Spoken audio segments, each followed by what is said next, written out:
ಸರ್ಕಾರದಲ್ಲಿ ಆಗ್ತಾ ಇರುವಂತ ಬೆಳವಣಿಗೆ ಇದು. ಕ್ಷಿಪ್ರ ಕ್ರಾಂತಿಗೆ ಕ್ಷಣಗಣನೆ ಶುರುವಾಗಿದೆ. ಕಾಲ್ತುಳಿತದ ಘಟನೆಯ ನಂತರ ಆಗ್ತಾ ಇರುವಂತ ಬೆಳವಣಿಗೆ ಇದು.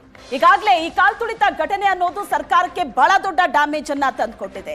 ಸರ್ಕಾರ ಈಗ ಇದರ ಬಗ್ಗೆ ಏನ್ ಕ್ರಮ ತಗೊಂಡ್ವಿ ಅನ್ನೋ ಸ್ಪಷ್ಟನೆಯನ್ನ ಹೈಕಮಾಂಡ್ಗೆ ಕೊಡಬೇಕಾಗಿದೆ. ಅದರ ಜೊತೆಗೆ ಸರ್ಕಾರಕ್ಕಾಗಿರುವಂತಹ ಡ್ಯಾಮೇಜ್ ಕಂಟ್ರೋಲ್ ಕೂಡ ಮಾಡಬೇಕಾದಂತಹ ಪರಿಸ್ಥಿತಿಯಲ್ಲಿ ರಾಜ್ಯ ಸರ್ಕಾರ ಇದೆ ಮತ್ತು ಹೈಕಮಾಂಡ್ ಕೂಡ ಇದೆ. ರಾಜ್ಯ ಸರ್ಕಾರದಲ್ಲಿ ಕ್ಷಿಪ್ರ ಕ್ರಾಂತಿಗೆ ಕ್ಷಣಗಣನೆ. ಕಾಲ್ತುಳಿತ ಘಟನೆ ನಂತರ ಏನಾಗತ್ತ? ಹಾಗಾದ್ರೆ ಸಚಿವರ ತಲೆದಂಡ ಆಗತ್ತಾ? ಸರ್ಕಾರಕ್ಕೆ ಈ ಘಟನೆ ಸಾಕಷ್ಟು ಮುಜುಗರವನ್ನ ತಂದಿಟ್ಟಿದೆ. ಸರ್ಕಾರಕ್ಕಾದಂತ ಮುಜುಗರ ತಪ್ಪಿಸೋದಕ್ಕೆ ಹೈಕಮಾಂಡ್ ಪ್ರಯತ್ನ ಪಡ್ತಾ ಇದೆ. ಸಿದ್ದರಾಮಯ್ಯನವರ ಸರ್ಕಾರಕ್ಕೆ ಹೈಕಮಾಂಡ್ ನಿಂದ ಮೇಜರ್ ಸರ್ಜರಿ. 8 ಮಂತ್ರಿಗಳನ್ನ ಬದಲಾಯಿಸೋದಕ್ಕೆ ಹೈಕಮಾಂಡ್ ಮುಂದಾಗಿದೆಯಂತೆ. ದೆಹಲಿಯಲ್ಲಿ ಸಿಎಂ ಡಿಸಿಎಂ ಜೊತೆ ಹೈಕಮಾಂಡ್ ಸಭೆ. 8 ಸಚಿವರನ್ನ ಬದಲಾಯಿಸೋದ್ರ ಬಗ್ಗೆ ಹೈಕಮಾಂಡ್ ಈಗ ಯೋಚನೆ ಮಾಡ್ತಾ ಇದೆ.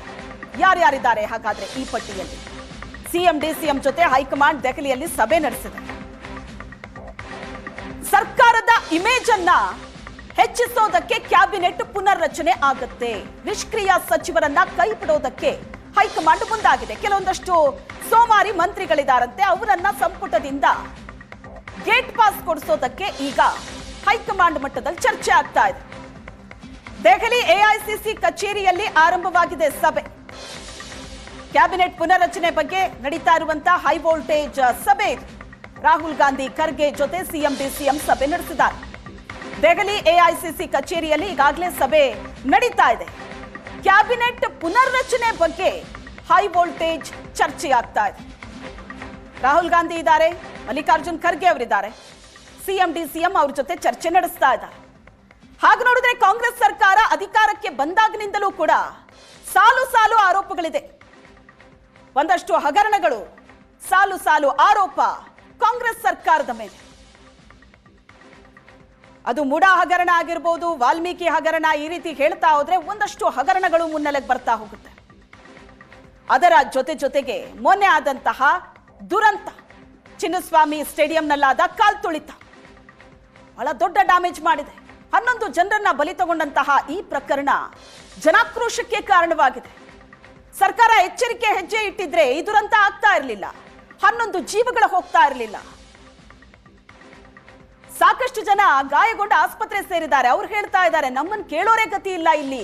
ಫಸ್ಟ್ ಬಂದು ಒಂದಷ್ಟು ಮಾಹಿತಿ ತಗೊಂಡು ಹೋದವ್ರು ಮತ್ತೆ ಯಾರೂ ಪತ್ತೆ ಇಲ್ಲ ಅಂತ.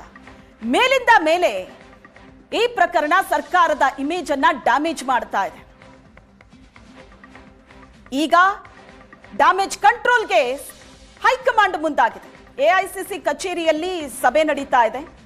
ರಾಹುಲ್ ಗಾಂಧಿ ಇದ್ದಾರೆ, ಮಲ್ಲಿಕಾರ್ಜುನ್ ಖರ್ಗೆ ಇದ್ದಾರೆ, ಸಿಎಂ ಡಿಸಿಎಂ ದೆಹಲಿಯಲ್ಲಿದ್ದಾರೆ. ಏನು ಮಾಡಿದ್ರೆ ಸರ್ಕಾರದ ಇಮೇಜ್ ವೃದ್ಧಿ ಆಗುತ್ತೆ? ಒಂದು ಚೂರು ಡೈವರ್ಟ್ ಆಗಬೇಕು. ಒಂದು, ನಿಷ್ಕ್ರಿಯ ಸಚಿವರು, ಕೆಲವೊಂದಷ್ಟು ಸೋಮಾರಿ ಸಚಿವರು, ತಮಗೆ ಸಿಕ್ಕಂತ ಖಾತೆ, ಇಲಾಖೆ, ಅದರ ಬಗ್ಗೆ ಗಮನ ಕೊಡದೆ ಬೇಜವಾಬ್ದಾರಿಯಿಂದ ನಡ್ಕೋತಾ ಇರುವಂತಹ ಮತ್ತು ಸಾಕಷ್ಟು ದೂರು ದುಮ್ಮಾನಗಳಿರುವಂತಹ ಸಚಿವರ ಮೇಲೆ ಹೈಕಮಾಂಡ್ ನಾಯಕರು ಕಣ್ಣಿಟ್ಟಿದ್ದಾರೆ. 8 ಮಂತ್ರಿಗಳನ್ನ ಬದಲಾಯಿಸಬೇಕು ಅಂತ ಈಗ ಹೈಕಮಾಂಡ್ ಮುಂದಾಗಿದೆ. ಸಂಪುಟದಿಂದ ಆ ಮಂತ್ರಿಗಳನ್ನ ಕೈ ಬಿಡಬೇಕು ಅಂತ. ದೆಹಲಿಯ ಎಐಸಿಸಿ ಕಚೇರಿಯಲ್ಲಿ ಸಭೆ ಈಗ ಆರಂಭ ಆಗಿದೆ. ಏನಾಗಬಹುದು ಹಾಗಾದ್ರೆ? ಇದು ಈಗಿರುವಂತಹ ಕುತೂಹಲ. ವರಿಷ್ಠರಿಂದ ದಿಢೀರ್ ಬುಲಾವ್. ರಾಜ್ಯ ನಾಯಕರು ದೆಹಲಿಯಲ್ಲಿದ್ದಾರೆ. ದೃಶ್ಯದಲ್ಲೂ ನೋಡ್ತಾ ಇದ್ರಿ, ಸಿಎಂ ಡಿಸಿಎಂ ಇಬ್ರು ದೆಹಲಿಯಲ್ಲಿದ್ದಾರೆ. ಈಗ ಮತ್ತೆ ಸಂಪುಟ ಪುನರ್ರಚನೆಯ ಬಗ್ಗೆ ಚರ್ಚೆಗಳಾಗ್ತಾ ಇದೆ. ಪ್ರತಿ ಬಾರಿ ಕಾಂಗ್ರೆಸ್ನಲ್ಲಿ ಈ ವಿಷಯ ಬಂದಾಗ್ಲೂ ಸಹ ಮತ್ತೆ ಸದ್ಯಕ್ಕಿಲ್ಲ ಅನ್ನೋ ಮಾತಿನಲ್ಲಿ ಮುಕ್ತಾಯವಾಗ್ತಾ ಇತ್ತು.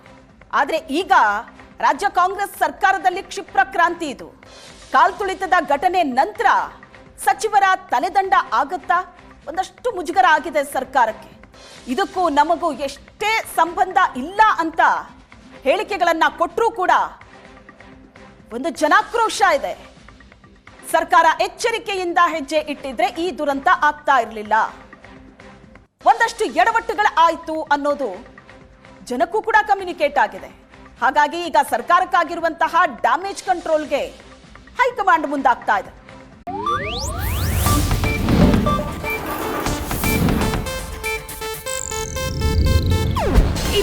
ಏಷ್ಯಾನೆಟ್ ನ್ಯೂಸ್ ನೆಟ್ವರ್ಕ್ ಪ್ರಸ್ತುತಿ.